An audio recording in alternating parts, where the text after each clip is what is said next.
നമസ്കാരം. പശ്ചിമേഷ്യയിൽ കഴിഞ്ഞ ഏതാനും ദിവസങ്ങളിൽ ഇസ്രായേലും ഇറാനും തമ്മിൽ യുദ്ധമുണ്ടായപ്പോൾ പലരും ഭയപ്പെട്ടിരുന്നത് ഇതൊരു മൂന്നാം ലോക മഹായുദ്ധത്തിലേക്ക് എത്തിക്കുമോ എന്നുള്ളതായിരുന്നു. മാത്രവുമല്ല, ഈ യുദ്ധത്തിൽ ആണവായുധങ്ങൾ യഥേഷ്ടം പല രാജ്യങ്ങളും പ്രയോഗിക്കുമോ എന്നും പലരും ഭയപ്പെട്ടിരുന്നു.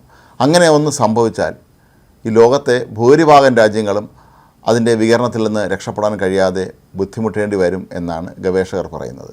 അത്രയും വ്യാപകമായ തോതിലായിരിക്കും ഇതിൻ്റെ വികിരണം സംഭവിക്കുക. കാരണം മിക്കവാറും എല്ലാ രാജ്യങ്ങളുടെയും കൈവശം ഇപ്പോൾ ഈ ആണവായുധങ്ങളുണ്ട്. പ്രത്യേകിച്ച് ചൈന, റഷ്യ, അമേരിക്ക തുടങ്ങിയ രാജ്യങ്ങളുടെയൊക്കെ കൈവശം ആണവായുധങ്ങളുണ്ട് എന്നാണ് കരുതപ്പെടുന്നത്. അങ്ങനെ ഇവർ പരസ്പരം വിജയിക്കുന്നതിന് വേണ്ടി ആണവായുധം പ്രയോഗിക്കുന്നൊരു ഘട്ടം വന്നാൽ പിന്നെ ലോകത്ത് സുരക്ഷിതമായ രാജ്യങ്ങൾ ഏതൊക്കെയായിരിക്കും? അതായത് ഈ ആണവ വികിരണത്തിൽ നിന്ന് രക്ഷപ്പെടാൻ വേണ്ടി മാത്രം നമുക്ക് ആശ്രയിക്കാൻ പറ്റുന്ന രാജ്യങ്ങൾ ഏതൊക്കെയാണ് എന്ന് ചോദിച്ചാൽ അതിനുത്തരം 2 രാജ്യങ്ങളാണ് എന്നാണ്. അത് ഓസ്ട്രേലിയയും ന്യൂസിലൻഡുമാണ്. അമേരിക്കയിൽ പലരും ഇപ്പോൾ ചിന്തിക്കുന്നത് എങ്ങനെ ഈ 2 രാജ്യങ്ങളിലേക്കും മാറി താമസിക്കാം എന്നുള്ളതാണ്. പലരും ഇതിനുള്ള ശ്രമങ്ങൾ ഇപ്പോഴേ ആരംഭിച്ചു കഴിഞ്ഞിരിക്കുകയാണ്.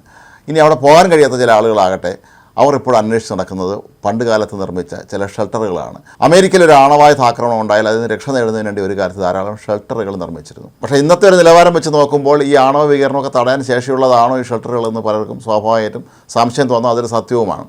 എങ്കിലും എവിടെയെങ്കിലും ഉണ്ടെങ്കിൽ അതുകൂടി ഇപ്പോഴേ കണ്ടുപിടിച്ച് വെച്ചേക്കാം എന്നുള്ള ചിന്തയിലാണ് പലരും.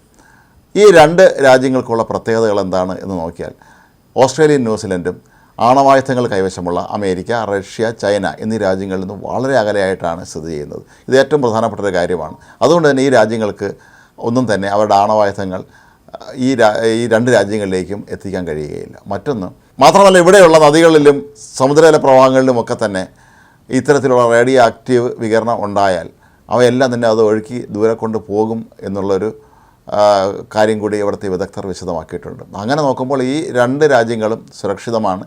ആണവായുധങ്ങളിൽ നിന്നൊക്കെ തന്നെ രക്ഷിക്കാൻ നിങ്ങളെ ഏറ്റവും സഹായിക്കുന്ന രാജ്യങ്ങൾ ഇവ 2 തന്നെയാണ് എന്നാണ് ഇപ്പോൾ വിദഗ്ധർ പറയുന്നത്. കൂടാതെ മറ്റു ചില കാര്യങ്ങളും അവർ ചൂണ്ടിക്കാട്ടുന്നുണ്ട്. ഒരാണവ യുദ്ധമുണ്ടായാൽ യുക്രൈൻ, ലോവ തുടങ്ങിയ മേഖലകളൊക്കെ തന്നെ അടുത്ത 10 വർഷത്തോളം മഞ്ഞ് മൂടിക്കിടക്കും എന്നാണ് പറയപ്പെടുന്നത്. അതുകൊണ്ട് തന്നെ ഈ മേഖലയിൽ യാതൊരു തരത്തിലുള്ള കൃഷി ചെയ്യാൻ സാധിക്കുകയില്ല എന്നും, അങ്ങനെ ഇത് വലിയ തോതിലുള്ള ദാരിദ്ര്യത്തിലേക്കും പിന്നീട് പട്ടിണി മരണങ്ങളിലേക്കും ഒക്കെ തന്നെ എത്തിക്കും എന്നുമാണ് പലരും കണക്കാക്കുന്നത്. ഇത് ഒരു പരിധിവരെ സത്യവുമാണ്.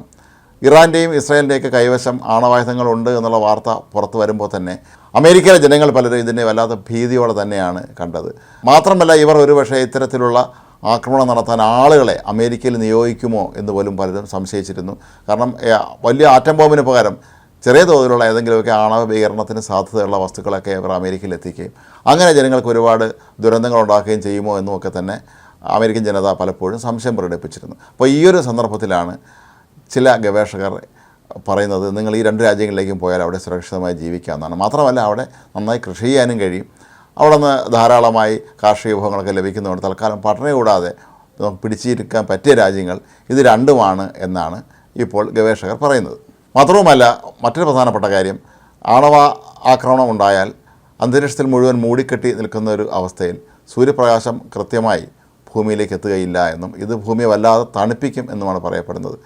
അമേരിക്ക പോലുള്ള രാജ്യങ്ങളിലൊക്കെ പോലും വൻതോതിലുള്ള അതിശൈത്യം അനുഭവപ്പെടാൻ സാധ്യതയുണ്ട് എന്നും, അങ്ങനെ അവിടെ എല്ലാം തന്നെ കൃഷി നശിക്കുമെന്നും ആളുകൾ ഒരു പരിധിവരെ ഭൂമിക്കടിയിൽ കഴിയാൻ പോലും നിർബന്ധിതരാകും എന്നാണ് പറയപ്പെടുന്നത്. ഏതായാലും പശ്ചിമേഷ്യയിൽ സമാധാനം കൈവന്നു കഴിഞ്ഞു. ഇസ്രായേൽ ഇറാൻ യുദ്ധം ഇപ്പോൾ നിർത്തിവച്ചിരിക്കുകയാണ്. അതുകൊണ്ട് തന്നെ വലിയ തോതിലുള്ള ഭീഷണി ഇവയൊന്നും തന്നെ ഉയർത്തുന്നില്ല. എങ്കിലും ഭാവിയിൽ അത്തരത്തിലുള്ള സന്ദർഭം ഉണ്ടായാൽ എങ്ങനെ രക്ഷപ്പെടണം, എങ്ങോട്ട് പോകണം എന്നുള്ളതിനെക്കുറിച്ചുള്ള വ്യക്തമായ മാർഗ്ഗരേഖ തന്നെയാണ് ഇപ്പോൾ ഈ ഗവേഷകർ നമുക്ക് സമ്മാനിച്ചിരിക്കുന്നത്.